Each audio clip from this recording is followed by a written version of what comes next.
Ayan, let me just fix my notes. At magandang hapon po sa ating lahat. Ngayon po ay November 30. So bukas po ay December 1. Ramdam niyo na po ba yung espiritu ng Pasko? Yes! No, napaka-excited na nakapag-start na po ba kayo ng inyong Christmas shopping? Or yung mga yung Black Friday sale, kung alam niyo po yun, Black Friday sale, I think meron pa. So i-check out nyo na po yung kailangan nyo i-check out. At kasama rin sa panahon ng Pasko yung ating napakagandang Christmas traffic. Yes. So pinapanalangin ko na magkaroon tayo ng iba yung pasensya, no? At iba yung awareness na tayo ay first and foremost tayo ay mga mananampalataya. No? Kung kayo po ay nasa stuck na sa traffic, I remember last Friday, meron po kaming binisita na wake sa bandang Caloocan. So umalis po kami ng napakaaga and na-realize ko na walang pinipiling oras yung traffic. No? Kasi kami rin ay inabot din ng but everything is good. So I pray na, more than the shopping, more than the traffic, maramdaman natin talaga yung tunay na essence of Christmas. And and we are so excited, and I believe na ang ating panahon ng Pasko ay magiging masaya at lahat magsabi ng amen at amen. So ngayong hapon na ito, ako ba 'yon? Ngayong hapon na ito, ako ay magbabahagi tungkol sa ang kaharian ng ating the kingdom of heaven. So ito ay binahagi ni Pastor Edwin kanina. Napakagandang mensahe na I believe na ito ay dapat nating marinig, no? So, kaya po nandiyan po yung title ng aking message ngayon. At ako po ay magbabahagi. And, yung sinasabi ni Jesus, no? So, we're gonna be talking about ano ba yung ibig sabihin ng kingdom of heaven. And, at ito ay, bago pa nagsimula ang ating Panginoong Jesus sa kanyang ministeryo, ito na po yung kanyang mensahe. Na sinasabi niya na, and of course, kung magkaroon tayo ng context, kumbaga, so yung sa Old Testament, so sa Lumang Tipan, di ba? Lahat na, lalo na yung nasyon ng Israel, talagang inaabangan nila yung pagdating ng Messiah. No? Kasi nga, syempre, inaasam nila yung tagapagligtas nila and the one that will help them, break free from yung kanilang pagkabihag nung mga panahon na yon, and they are looking forward to the coming of Messiah. And ito ay nagkaroon ng katuparan nung dumating si Jesus dito sa mundo. So yun yung napakagandang mensahe ng that we are celebrating, especially now, coming into the Christmas season, that really yung pagdating ni Jesus ay ito ay nagbabadya ng pagdating ng kaharian ng langit. So yan yung ating pag-uusapan ngayon na na mensahe, and we're gonna be talking about that. And of course, ano ba yung kinalaman nito sa atin? So meron tayong kinalaman dito, lalo na sa mga mananampalataya. And I believe na kailangan nating maintindihan yung mga basics na mga tinuturo ni Jesus sa kanyang salita. Kasi minsan we tend to look for the latest revelation, latest teachings, and nothing wrong with seeking and knowing God, but really at the core of it all, we need to understand the essence of the gospel, and we need to understand the message of Christ and the message of love, and that is Jesus Christ coming here on earth, for us to have a hope at meron tayong pag-asa kay Jesus. Amen. And even itong mensahe na ito, hindi lang ito pinagkatiwala sa mga pastor na tulad natin, si Pastor Edwin nandito, Pastor Amilet, and the ones who are here, Pastor Leo, Pastor Gam. Ngunit itong mensahe na ito ay pinagkatiwala sa bawat mananampalataya. At sino ba yan? Tayong lahat yan. Kung ikaw ay nananampalataya kay Jesus, itong mensahe na ito ay para sa iyo rin. At meron kang bahagi, no? So yan, so kailangan natin maintindihan yan. And talking about the kingdom, yung kaharian, so it does not necessarily about relihiyon. Yan. So kasi minsan yung sinasabi nila, di ba, pag Sunday nagiging normal na tradition or routine na yun, o magsisimba ako sa church, pupunta ako sa church, and all of these things. And again, walang masama doon kasi inutos din yun sa salita ng Diyos na tayo magtipon-tipon bilang isang katawan ng mananampalataya. But it's not about that.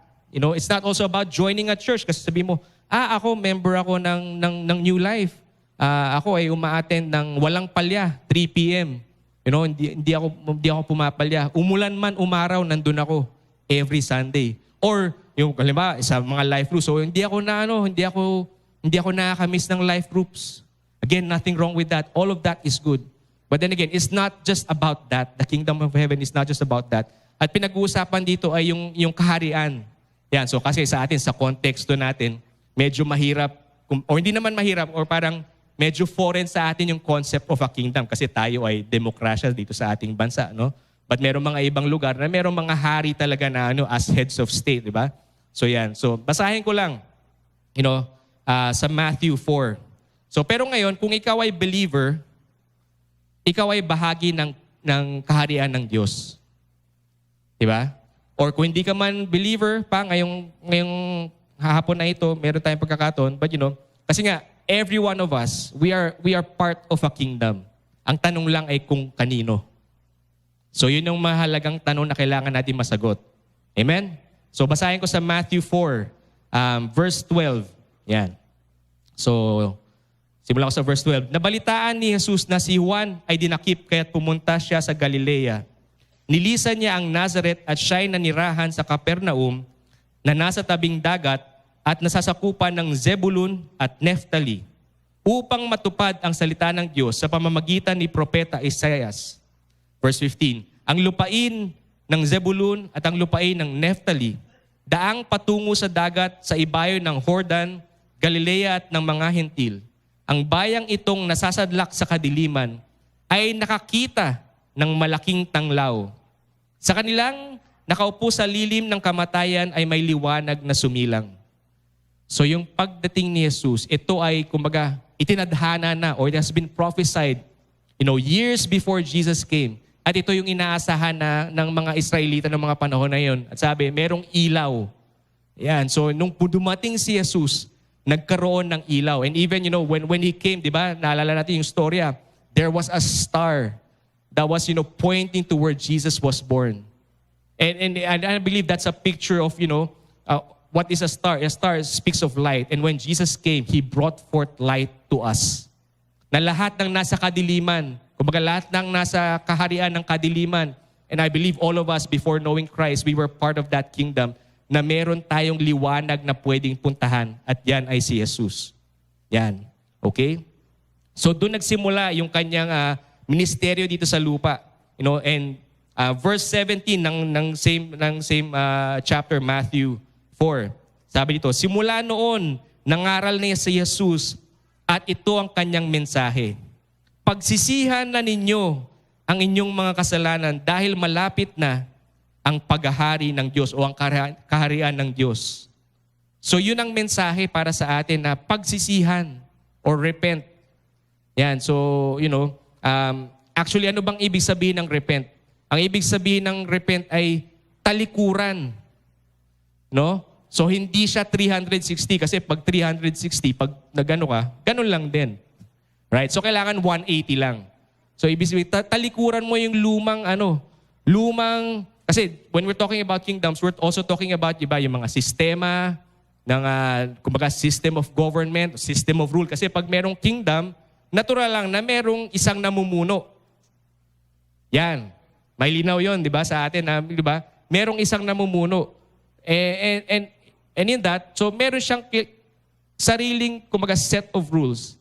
And I believe that, for us, when the kingdom of God came, He gave us the ability to be part of that kingdom. At sabi, magsisi kayo sa inyong mga kasalanan dahil ito ay taliwas doon sa kaharian ng liwanag or the kingdom of heaven. Yan. Okay? Yan. Okay.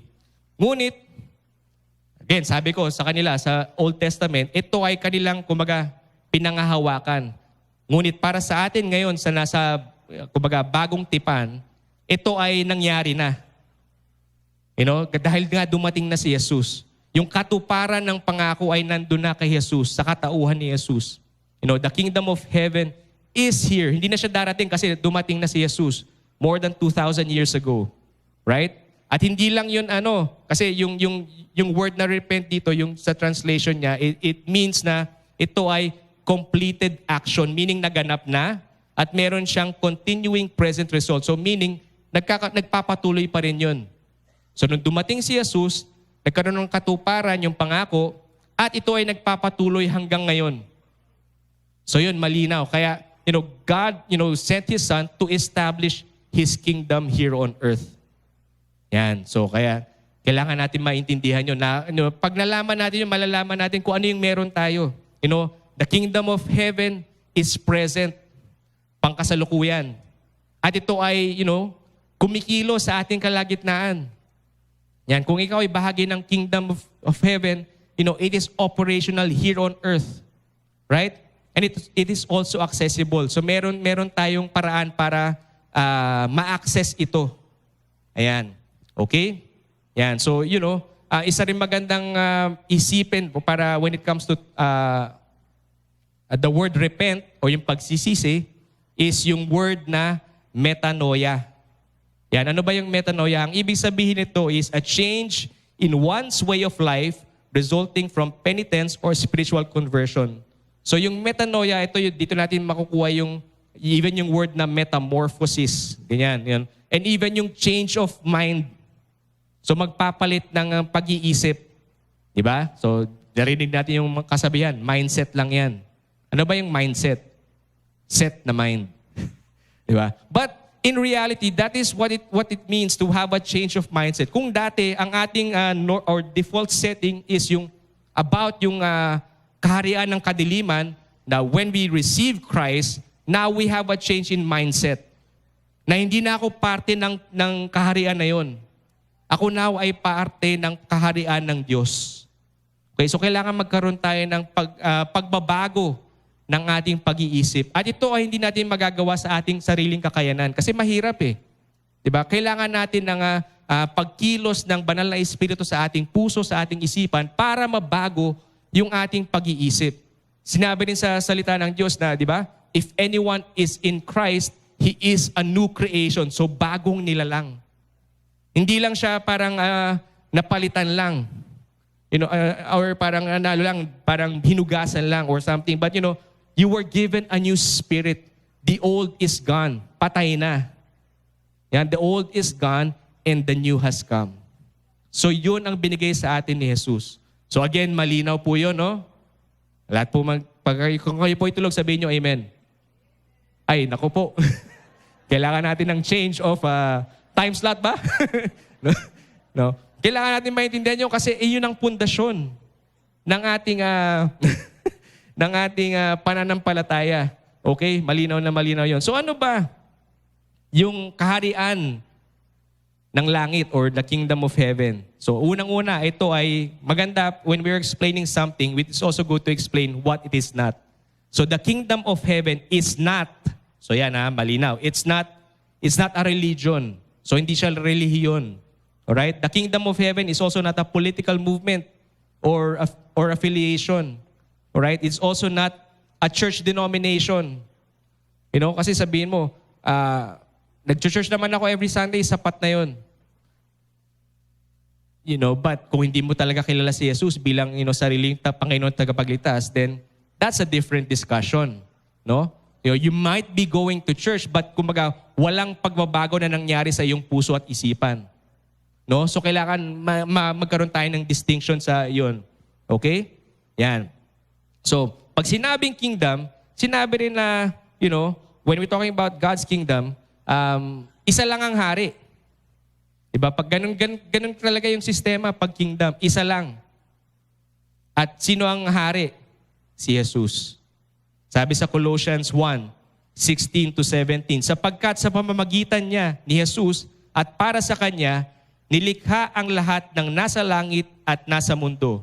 At nakikita pati rin ang di nakikita, katulad ng mga espiritong naghahari at namamahala, mga espiritong namumuno at may kapangyarihan. Bago pa man likhain ang anumang bagay, naroon na si Kristo. Amen. At sa pamamagitan niya, ang lahat ay nananatiling nasa kaayusan. So when Christ came, siya ay dumating para ayusin. Diba? Sabi dito sa verse na ito, nasa kaayusan. Ano yung kailangan niyang ayusin? Inayos niya yung ating dead state. No? Kumbaga, pinalitan niya, binigyan niya tayo ng bagong buhay. And that is why He is the King. Amen? So kailangan malinaw yun. At syempre, dahil siya ang hari, siya ang masusunod. Di ba? So I'm not just speaking to you, I'm also speaking to myself, no? Na, di ba, pag sinabi kong si Jesus ang aking hari, kailangan susunod ako sa Kanya. Hindi siya yung mag-a-adjust sa akin. O hindi yung, kumbaga, certain parts of my life lang, oh, Panginoon, ang access mo sa buhay ko hanggang dito lang. Hindi pwedeng ganun. Kasi siya nga yung hari eh. So He owns everything. You know, and He should have access to each part of our lives. At doon pumapasok yung ating sabi sa Romans 12 that we renew our minds. Kasi nga, nagkakaroon tayo ng pagbabago sa ating puso at sa ating isipan na unti-unti nating sinusuko ang lahat ng parte ng ating buhay bilang pagsunod, diba? Or in submission to His authority and rule. So mahalaga yun kasi syempre siya yung masusunod. Right? And napakagandang, of course, throughout history, we've heard of a lot of, good kings and bad kings. Diba? Maraming mga istorya na mga gano'n na, kumbaga, merong mga hari na malupit. Ang kagandahan sa kaharian ng Diyos, ang ating hari ay napakabuti. He is a generous God and He is a kind God. Now, pag sinabing kind, hindi ibig sabihin malamya or malambot kasi meron siyang authority. Right? So when the God's kingdom is not soft. Yan. And kailangan natin ma-realize 'yon. Amen po ba? Amen. So kung kayo ay gising, sabihin niyo amen. 'Yon. So tumama rin. Very good, very good, no? So magpatuloy tayo. So yeah, we're talking about kingdom. So ano ba yung mga features o ano ba yung Tagalog ng features? Basta features. Ano ba yung, pag sinabing kingdom of heaven, ano ba yung mga meron dito? Yan. So, or paano ba masasabi na ito ay, ikaw ay bahagi ng isang kingdom? Right? So, yan. Magandang tanong. Sabi mo, Pastor Cyrus, that's a good question. So, sagutin natin. So, number one, ang isang feature ng isang kingdom ay, it is by citizenship, okay, and not membership. So ano ibig sabihin nun? Na kung ikaw, for example, di ba, common example ngayon of a kingdom is the United Kingdom sa UK, di ba? Yan. So if you are born in that country, automatically part ka ng kingdom na yun. Kasi nga, by birth, alright? Diba? Yung citizenship mo is by birth. At merong iba, diba? Alam natin to na merong mga iba na, nangingibang bansa and they change their citizenship or they acquire their citizenship. Yon. Kasi, kumbaga, kung hindi ka pinanganak doon sa lugar na yon, you have to go through a process to become a citizen of that country or that nation. Diba? Naalala ko nung, I think a few years ago, lalo na sa Spain. Yan. So kung ikaw ay Filipino at kung mapuprove mo na ikaw ay may Spanish heritage, pwede ka magkaroon ng Spanish passport. No? Yan. So yung iba siguro nag-research ba? Ano ba yung history ko? So it means that it has been passed on from generation to generation by birth. Okay? So now sa atin bilang miyembro ng kaharian ng Diyos, paano tayo nagiging parte nito? Now, ngayon, ito yung pumapasok yung John 3, verse 3. Sabi dito, sumagot si Jesus, sinasabi ko sa iyo ang totoo, hindi mapapabilang sa kaharian ng Diyos ang hindi pinapanganak na muli. Yan, ito yung napaka-popular na discourse sa John, di ba? Si Jesus at si Nicodemus, isa sa mga, kumbaga, leaders at that time na siya ay pumunta kay Jesus, sabi niya, Panginoon, paano ba ako magiging parte ng kaharian ng Diyos? At sinabi sa kanya ni Jesus, kailangan mong ipanganak na muli. So sinabi niya, paano yun, Jesus, papasok ako ulit sa tiyan ng aking nanay? No, but Jesus was talking about a spiritual birth. So yun, para tayo maging bahagi ng kaharian ng Diyos, tayo ay kailangan magkaroon ng spiritual birth. Okay? So doon nagsisimula ang lahat. Oops, okay, my mic. Okay. Yan, so dapat sa buhay ng isang mananampalataya, dalawa yung kanyang birthday. Isa is yung natural birthday. So sa akin, in my case, March 10, hindi ko na sasabihin yung year. 19. Okay, doon na lang. Yan, ako'y pinanganak March 10, 19. Okay? At ako ay naging born again. Si Pastor Edwin, 1987. Tama, Pastor, no? October. Ako ay, I think, if I remember correctly, I was born again ng around May. Hindi ko na maalala yung isang araw, yung exact na day, but I know the year, 1988. So si Pastor Edwin, nung nag-born again siya, 10 years old siya, ako 1 pa lang. Hindi po. No, I was 8 when I was born again, 1988. So you do the math kung ilang taon na ako. Yan. I remember praying that prayer na ini-invite ko si Jesus into my heart as my Lord and Savior. So meron akong 2 birthday. March 10 at May. Yan. Okay? So sa inyong buhay bilang mananampalataya, alam nyo ba yung second birthday? Yan. Diba? Magandang tanong. Kasi doon nagsisimula ang lahat. Okay? Yan. So how do we receive the kingdom of heaven? Diba? Sabi ko nga, by spiritual birth. At kung ikaw ay hindi pa parte ng kaharian ng Diyos, sabi sa Romans 10, verse 8, sa halip sinasabi ng kasulatan, ang salita ng Diyos ay malapit sa iyo, nasa bibig at nasa puso mo. Ito'y walang iba kundi ang pananampalataya na pinapangaral namin, na kung ipapahayag mo na si Jesus ay Panginoon at sasampalataya ka ng buong puso na muli siyang binuhay ng Diyos, maliligtas ka. Malinaw. Basahin ko ulit. Na kung ipapahayag mo na si Jesus ay Panginoon at sasampalataya ka ng buong puso na muli siyang binuhay ng Diyos, maliligtas ka. And then verse 10, sapagkat itinuring ng Diyos na matuwid ang taong sumasampalataya sa Kanya ng buong puso at kung ipapahayag niya na siya ay sumasampalataya, maliligtas siya.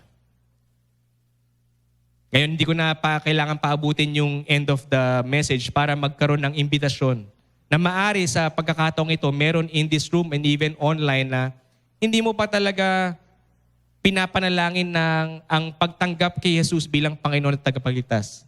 As sinasabi doon sa verse na yun na ang kailangan lang natin ay sumampalataya kay Jesus at sabihin natin sa ating bibig na siya ay ating Panginoon. So ngayon, at this moment, I want to encourage all of us, tayo mananalangin ng pagtanggap kay Jesus. Now again, hindi natin this is, kumaga, huwag kayong mahihiya ka dahil napakagandang bahagi nito ng inyong buhay. So tayo ay yumuko, tayo pumikit ng mata, sabihin natin, Panginoong Jesus, maraming salamat sa iyong buhay. Tinatanggap kita sa aking puso bilang Panginoon at tagapagligtas. At ako ay sumasampalataya sa iyo ng buong puso. At mula ngayon, at ako ay bahagi na ng iyong kaharian. Salamat, Jesus. Amen. At amen. Now, kung pinalangin mo yung prayer na yan, mayroon tayong i-flash na number dito na huwag mong hayaan na matapos ang araw na ito without letting us know. Kasi gusto namin maging bahagi ng iyong buhay para makilala si Jesus. Or pagkatapos ng service natin sa Gawing Kanan, meron tayong next steps lounge. Halapin nyo lang po si Pastor Leo, si Pastor Gam, si Pastor Cox, and say na pinalalangin ko yung prayer na yon. And, ito ang magandang simula at, ikaw now ay bahagi ng kaharian ng Diyos. Amen po ba? Amen, amen. So again, yan ang nangyari sa atin. And then, after that, na tayo ngayon ay kumbaga, inilipat. Sabi sa Colossians 1 verse 13, siya ay naligtas sa atin, siya ang nagligtas sa atin mula sa kapangyarihan ng kadiliman at naglipat sa atin tungo sa kaharian ng kanyang minamahal na anak. So from yung kingdom of darkness, we have been moved. We have been conveyed into the kingdom of Jesus Christ. Sa Kanya ay meron tayong katubusan at kapatawaran ng mga kasalanan. So yun yung isa sa mga napakagandang, if I can say, di ba? Siyempre, kung ikaw ay bahagi ng isang bansa, di ba? Meron kang mga privileges. Meron kang mga benepisyo. Diba? Sa atin, sa mga Pilipino, meron tayong mga benepisyo, yung mga SSS, pag-ibig, and all of these things, diba? And that's our privilege because of our citizenship in this country. Amen po ba? Yan, kasi syempre, of course, gusto natin na mas malaki pa yung benefits. But of course, we continue to pray. Amen? So, meron tayong mga privileges as citizens of this nation. Meron din tayong mga rights as this nation. So we have the right to be called citizens of the Philippines kung ikaw ay Pilipino. Amen? Di ba? So magkakaroon ka ng passport. At meron din tayong responsibility as citizens. So mamaya pag-uusapan natin kung ano yung responsibilities natin bilang bahagi ng kaharian ng Diyos. Alright? Yan. So, at ano ba yung isa pang factor or isa pang feature ng kaharian ng Diyos? Ang isang feature pa ng kaharian ng Diyos na yung presensya ng Panginoon ay laging naroroon. O, ba? So basahin ko sa Luke, verse 17. Minsan, tinanong ng mga Pariseo si Jesus kung kailan magsisimula ang paghahari ng Diyos. Sumagot siya, hindi magsisimula ang paghahari ng Diyos na may nakikitang palatandaan. Kasi nga, sabi ko, nung mga panahon na yon, yung mga Israelita, they were looking for signs. So naghahanap sila ng mga palatandaan na ito na ba? Ito na ba yung kaharian ng Diyos? Dumating na ba? Kasi they were fearful na baka they would miss it. And then verse 21. Yan. Kaya walang makakapagsabing dito maghari ang Diyos o doon siya maghahari dahil naghahari na ang Diyos sa puso ninyo. So, yun yung isa sa mga features ng Kingdom of Heaven, that His presence now lives in us. Na siya ay nananahan na sa atin. Okay? Kasi nga, sabi ko, in the Old Testament, sa mga panahon na yon, sila pa ay bumibiyahe ng malalayong lugar para lang pumunta sa templo. Sila ay pumipili ng mga pang-alay, na mga tupa, and all of these things, para lang yung presensya ng Panginoon ay, magkaroon sila ng encounter. But, since Jesus came, nagkaroon na ng bagong sistema, a new order of way. That sabi sa Bible that the Word became flesh and dwelt among us. So nananahan na si Jesus dito sa ating puso. Alright? So it's not just a physical presence or a physical, kagaya sabi ko, yung mga panahon na yon, ang presensya ng Panginoon ay namamalagi lang sa isang lugar, yung templo. Now, sa atin ngayon, yung templo ay sa ating puso na. Okay? So, dapat malinaw yun. So, hindi mo na kailangan pumunta sa gantong lugar. Hindi mo na kailangan gumawa ng kung ano-ano. Ang kailangan mo lang ay manampalataya at i-confess na siya ay Panginoon. At siya ay mananahan sa iyong puso. Now, baka sabihin mo, sabi ni Pastor Cyrus, hindi na kailangan palang yung templo pala, nasa akin na. So, hindi ko na kailangan magsimba. No, ibang usapan po yun, no? So, pag gano'n, sasabihin ko, kausapan niyo po si Pastor Edwin. Kasi meron ding utos para sa atin that, tayo magtipon-tipon, no? But yes, the kingdom of God is now in us. And it lives in us. Okay? So, ang tanong aware ka ba sa presensya ng Panginoon sa iyong buhay? Again, lalo-lalo na ngayon, Christmas traffic. Di ba? Kung ikaw ay nagmamaneho, again, pipikit ko na lang yung mata ko kasi baka sabihin nyo, I'm judging you, no? Di ba? Kung ikaw ay nagmamaneho, yung presensya ba ng Panginoon ay evident sa iyong pagmamaneho? I'm talking about practical things, di ba? Kasi applicable siya sa akin. Or kung ikaw ay, are you aware of His presence in your life? Di ba? Kasi kung saan tayo aware, those are the things that are becoming more real to us. 'Di ba? Kung ikaw ay mas aware sa mga nangyayari sa labas rather than what's in your heart, then magkakaroon ng ibang kumbaga epekto sa ating pag-iisip. Na minsan, 'di ba? Alam natin nangyayari sa sa mundo. Punong-puno ng kaguluhan, punong-puno ng kumbaga hopelessness, 'di ba? If you are more aware of that, more than what you are aware of the inside, that the kingdom of God lives in you, then it can affect the way you're thinking. Again, kaya nga kailangan mag-repent. Change your mindset. Yon, okay? Are we aware of Him? And sabi sa Psalm 139 that we cannot go anywhere from His presence. Sabi, I like that scripture, Psalm 139. Sabi, if I go up to the mountains, you are there. If I go down to the depths, you are there. Ang ating Panginoon ay nasa atin. He is here. Hindi lang siya, kumbaga, nasa, in the air. He is here. Kumbaga, and He is here wherever you are. Kung ang Panginoon ay nasa puso mo, the presence of God is there. Right? Kaya nga, napakagandang patotoo yun na, lahat ng mananampalataya, if they really understand that the presence of God lives in them, the world will be a better place. Yan. Hindi yung kanta ni Michael Jackson na, heal the world, make it. No. But really, if we understand, our position as citizens of heaven, the world will be a better place. Kasi nga, kumikilos yung kaharian ng Panginoon sa ating buhay. Yan. Okay? So instead of operating on what we see, we should operate from the inside out. Yan. So hindi tayo, again, hindi natin dinideny yung mga nangyayari sa ating harapan, yung mga, challenges, 'di ba? And all of us go through that. But then again, we should start from the inside out. Kailangan mapuno natin yung ating puso at isipan ng salita ng Diyos.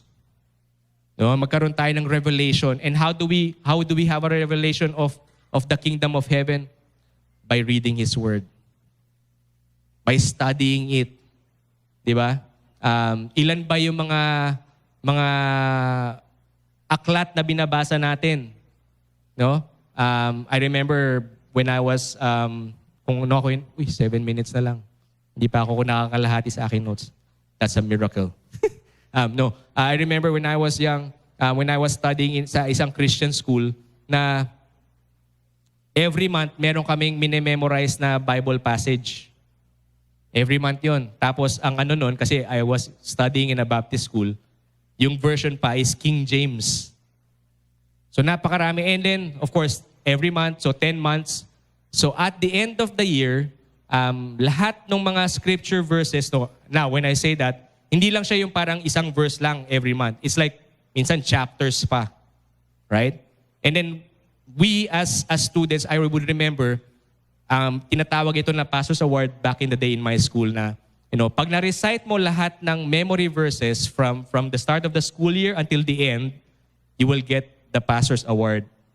And back in the day, talaga nagme-memorize ako noon in all of these things. So, and the great thing about it now is the Word is so easily accessible to us.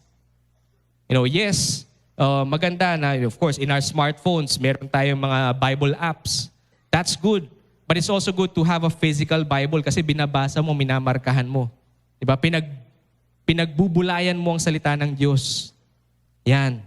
And when we have the Word of God in our hearts, it has, the ability to change our mindset. Diba? Sinasabi sa salita ng Diyos na ang kagalingan ay nasa iyo na. Diba? Pinaniniwalaan ba natin yun? Na ang kagalingan ay nasa atin na. Right? So, we don't want the words na nasa Bible na hindi lang siya kathang isip. Hindi lang siya istorya na sinabi nung 2,000 years ago. No, this is real. The Word of God is real. The Word of God is still functioning at this point in time in history. Ito ay meron pa ring silbi sa ating buhay. And with the more that we put that into our hearts, I believe and I know that it will change us from the inside out. At even yung ating deklarasyon ay magbabago. Diba? Magsisimula yun sa mindset. Baguhin mo ang iyong pag-iisip. Itugma mo siya sa kaharian ng Diyos, according to the kingdom of heaven. Pag nagbago ang iyong mindset, magbabago rin yung iyong paniniwala. Yan, so mindset and then believing, and then magkakaroon ka rin ng expectation. Yung ano yung gusto mong makita. Diba? You declare, you speak things out. Yan, so kaya nga yung power of declaration is also very important. And then of course, mag-iiba rin yung iyong sinasabi. At minsan makikita natin yan sa diba, sa bawat isa. Pag nagugulat ka, di ba, yung unguarded moments, ano ba yung sinasabi mo? Ay, sus Mariosep. Di ba?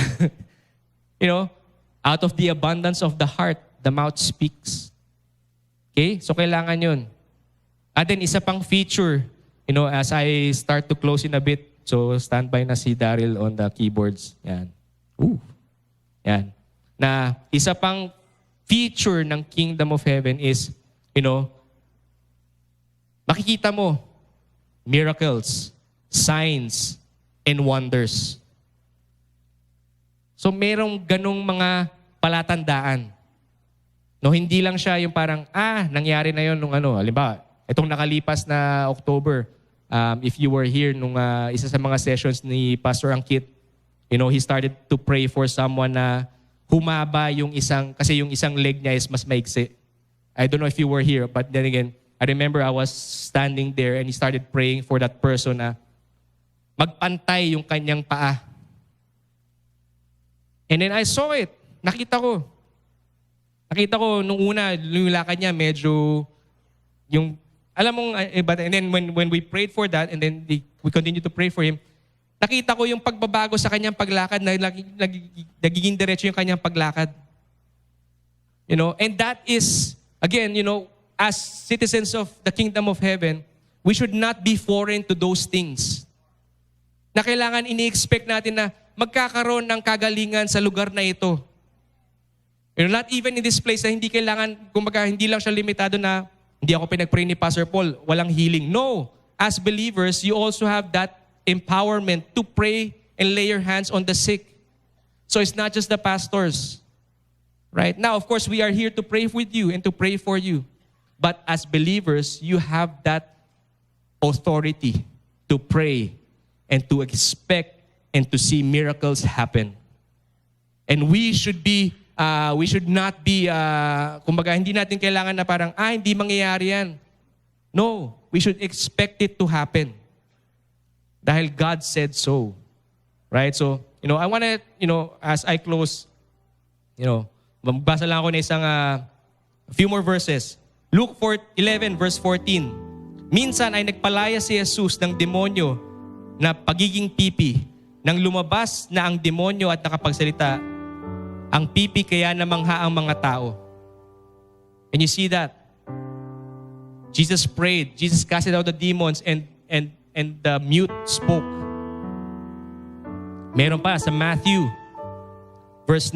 chapter 9, verse 35. Sabi dito, nilibot ni Jesus ang lahat ng mga lunsod at mga nayon at nagtuturo sa mga sinagoga ng mga Hudyo at ipinahayag ang magandang balita ng kaharian. The kingdom of heaven is good news. Ito ay magandang balita. Pinagaling niya ang lahat ng uri ng sakit at karamdaman. How many of you want to see that? Amen. Nang kanyang makita ang napakaraming tao, nahabag siya sa kanila at sapagkat sila'y nababalisa at nakakaawa, nagaya ng mga tupang walang pastol. Sinabi niya sa kanyang mga alagad, napakarami ng aanihin, subalit kakaunti ang mga manggagawa. Kaya't idalangin ninyo sa Panginoon ng anihin na magsugo siya ng mga manggagawa sa kanyang aanihin. Now, dito pumapasok yung ating responsibility bilang parte ng kaharian ng Diyos. Na tayo ay binigyan ng authority to pray for the sick. Tayo ay binigyan ng authority to speak life into situations who might seem na walang pag-asa. And then in the next chapter, Tinawag, sabi dito, and then Matthew 10, tinawag ni Jesus ang kanyang 12 alagad at binigyan sila ng kapangyarihang magpalayas ng maruruming espiritu at magpagaling ng lahat ng uri ng sakit at karamdaman. And then they name all of the disciples. Right? And then verse 7 ng Matthew 10, sa inyong paghayo ay ipahayag ninyo, malapit nang dumating ang kaharian ng langit. Ang mga may sakit ay inyong pagagalingin. Ang mga patay ay inyong bubuhayin. How many of you want to see that? I have not seen that, but I believe and I have faith to believe that, we will, or I can see someone being raised from the dead. And that is not because of my strength, but because of the power of God at work in me. Right? I have faith to believe for that. Ang mga patay ay inyong bubuhayin. Ang mga kitongin ay iyong lilinisin. At ang mga demonyo ay iyong papalayasin. Di ba? Pastor Bert, sabi niya, demonyo ka. We have the authority over demons. Di ba? Tinanggap ninyo ng walang bayad at pimigay ninyo ng walang bayad. And if what it says, what we have received, being part of the kingdom of God, now it is our responsibility to share it to others. Na ibahagi ang kaharian ng Diyos na patuloy pang palawakin. Sabi nga, meron, hindi lang nagtatapos ito nung dumating si Jesus. It continues with us. Sabi mo nga, ito ay nagpapatuloy sa akin. Ako ay merong bahagi sa kaharian ng Diyos. Let's pray. Panginoon, maraming salamat sa iyong kaharian. I pray na magkaroon kami ng kamalayan kung ano ang binigay mo sa amin through your Son, Jesus Christ. Dalangin ko na sa mga darating na araw ay malaman namin na ikaw ay naghahari sa aming puso, sa aming isipan. At kami ay mag-i-expect for greater miracles to happen in our lives. At dalangin ko sa ating pagtatapos ay expect that from God. That you will see the manifestation of His kingdom at work in you. At ang lahat ng ito ay pinapasalamatan namin sa pangalan ni Jesus. Lahat ay magsabi ng Amen.